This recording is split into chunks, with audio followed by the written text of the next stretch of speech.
आइए आज सीखते हैं एप्लीकेशन लिखना। बच्चे एप्लीकेशन नहीं लिख पाते हैं। प्रार्थना पत्र प्रिंसिपल को या किसी और को, अधिकारी को प्रार्थना पत्र लिखने में अपने आप को असमर्थ पाते हैं। आप सीख सकते हैं आज कि एप्लीकेशन या प्रार्थना पत्र कैसे लिखा जाता है। प्रार्थना पत्र लिखते समय ये ध्यान रखें कि प्रार्थना पत्र एक बड़े कागज पे अगर लिखा जाए तो बहुत अच्छा है। दूसरी बात यह है कि उसका बायां स्थान थोड़ा सा पूरा ही छोड़ देना चाहिए, कागज पर बायां स्थान थोड़ा सा, जिससे कि प्रिंसिपल या कोई अधिकारी अपना रिमार्क लिख सके। मान लिया उसको मंजूर करनी है एप्लीकेशन, तो वो ये बात कहाँ लिखेगा? तो उसके लिए थोड़ा सा स्थान जरूर छोड़ना चाहिए बाएं हाथ की तरफ। बाएं हाथ की तरफ थोड़ा सा स्थान छोड़ना चाहिए। प्रार्थना पत्र लिखने के लिए सबसे पहली चीज कि हमें ये ध्यान रखना चाहिए कि हमें आखिर क्या मांगना है। कुछ प्राप्त करने के लिए ये एप्लीकेशन लिखी जाती है। वस्तु, धन या सुविधा मांगने के लिए एप्लीकेशन लिखी जाती है। इसका जो मेन चीज है, एप्लीकेशन का अर्थ ही प्रार्थना है। प्रार्थना पत्र अर्थात आप प्रार्थना कर रहे हैं तो सबसे पहली चीज है विनम्रता, पोलाइटनेस। विनम्रता के साथ कोई चीज लिखें। विनम्रता पहली चीज है एप्लीकेशन में।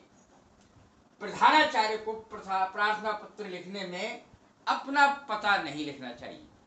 जैसे पता लिखते हैं नीचे, अपना पता नहीं लिखना चाहिए। परंतु यदि किसी और अधिकारी को प्रार्थना पत्र दे रहे हैं तब अपना पता अवश्य लिखें।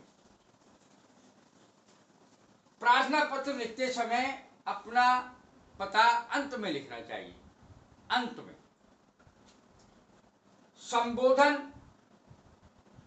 बाएं मार्जिन, मार्जिन कहते हैं हाशिए को, बाएं हाशिए के पास से शुरू करें। जैसे ये कागज है तो कागज में हम बाएं हाथ को ये शुरू करेंगे तो कैसे करेंगे? सबसे पहले लिखेंगे टू। टू शब्द का अर्थ है सेवा में। टू, इसमें कॉमा लगाएं या नहीं भी लगाएं, बात एक ही है। कोई कॉमा लगाता है, कोई नहीं भी लगाता है। To the principal, to the principal. मैंने जो एप्लीकेशन ये लिख के दिखाई है आज, ये प्रधानाचार्य को लिखी गई है। To the principal. अब कॉलेज का नाम लिखेंगे प्रिंसिपल के नीचे। प्रिंसिपल की स्पेलिंग में एक बात ध्यान रखें, PAL है, PLE नहीं। PLE अगर होगा तो सिद्धांत हो जाएगा उसका अर्थ। प्रिंसिपल PRINCIPAL है आखिर। इसके बाद कॉमा लगाएंगे प्रिंसिपल के आगे। उसके बाद गवर्नमेंट इंटर कॉलेज या आप अपने कॉलेज का नाम लिखेंगे। उसके नीचे जगह का नाम लिखेंगे, कौन सा डिस्ट्रिक्ट है, कौन सा जिला है, और उसके बाद फुल स्टॉप लगाएंगे। फुल स्टॉप बाद में लगता है।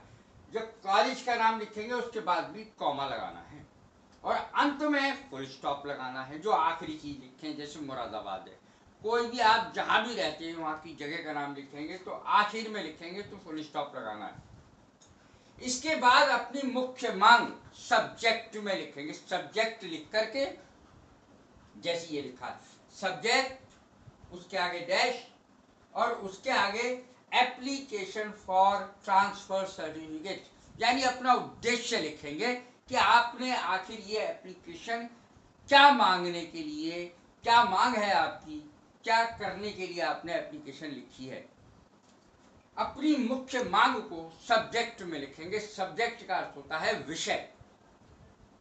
सब्जेक्ट, अब मैंने जो लिया है एप्लीकेशन फॉर ट्रांसफर सर्टिफिकेट, यानी टीसी के लिए, मजबूरी में टीसी के लिए मुझे एप्लीकेशन देनी है। टीसी मांग रहा हूं मैं ताकि मैं दूसरे कॉलेज में एडमिशन ले सकूं। क्योंकि मेरे पिताजी का ट्रांसफर हो गया है, मुझे उनके साथ जाना है।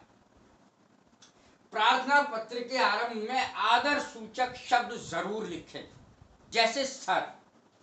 सर का SIR, सर। सर का अर्थ होता है श्रीमान जी, सर। उसके बाद कॉमा लगेगा और उसके बाद नेक्स्ट लाइन से, यानी उसके सामने नहीं लिखेंगे, उसके जो नीचे की लाइन से लिखेंगे, या अलग से नीचे की लाइन में ही लिखेंगे।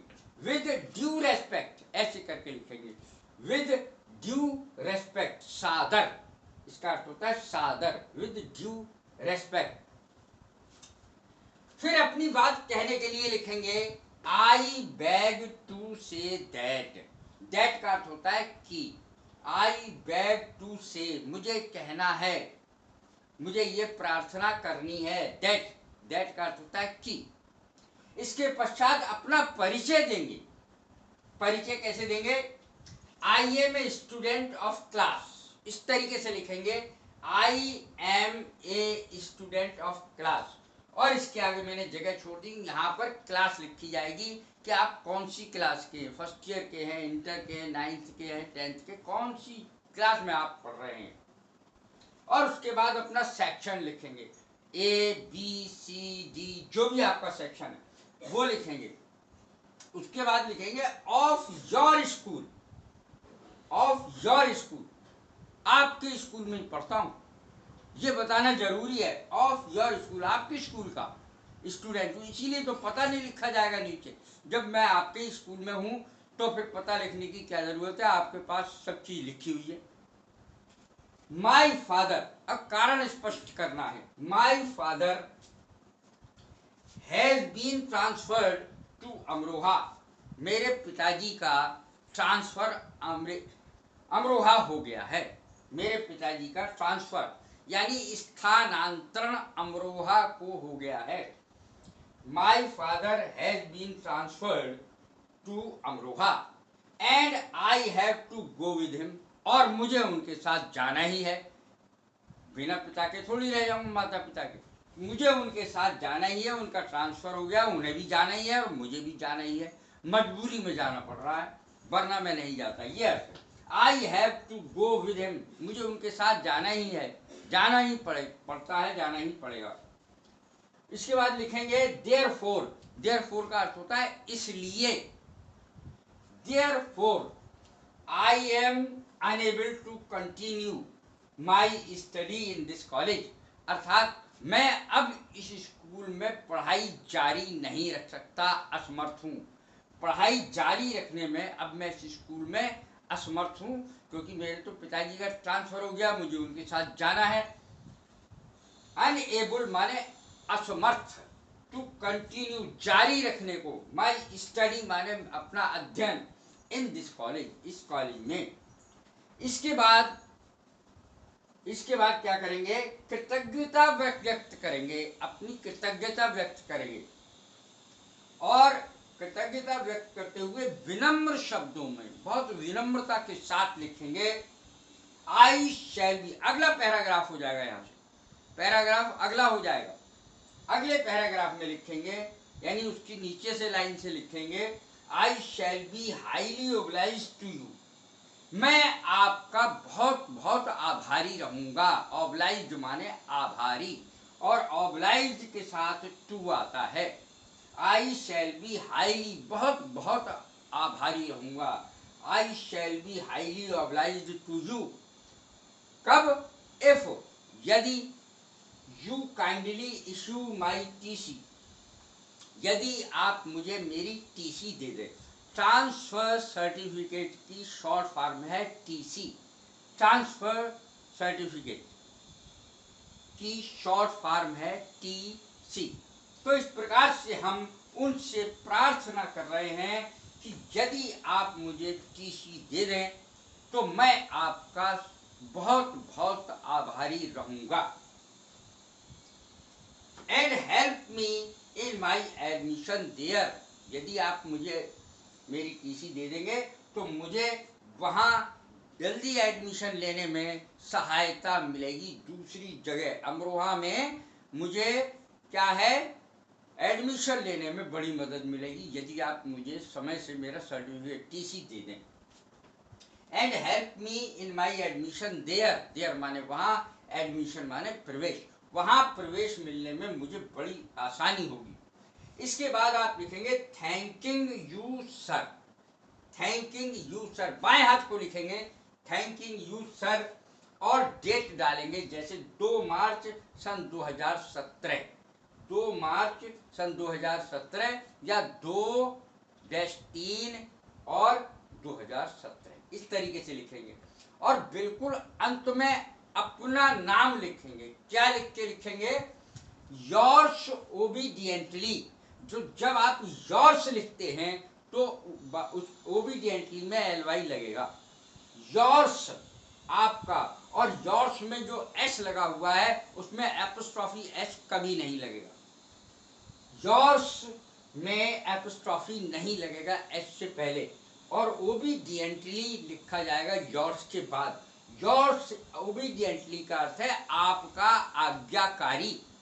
और ABC जो भी आपका नाम हो वो लिख दें, अपना रोल नंबर लिख दें, फिर क्लास लिखें, फिर सेक्शन लिखें। इस प्रकार से ये अंत में लिखा जाएगा, दाएं हाथ को अंत में लिखा जाएगा थोड़ा सा जगह छोड़कर।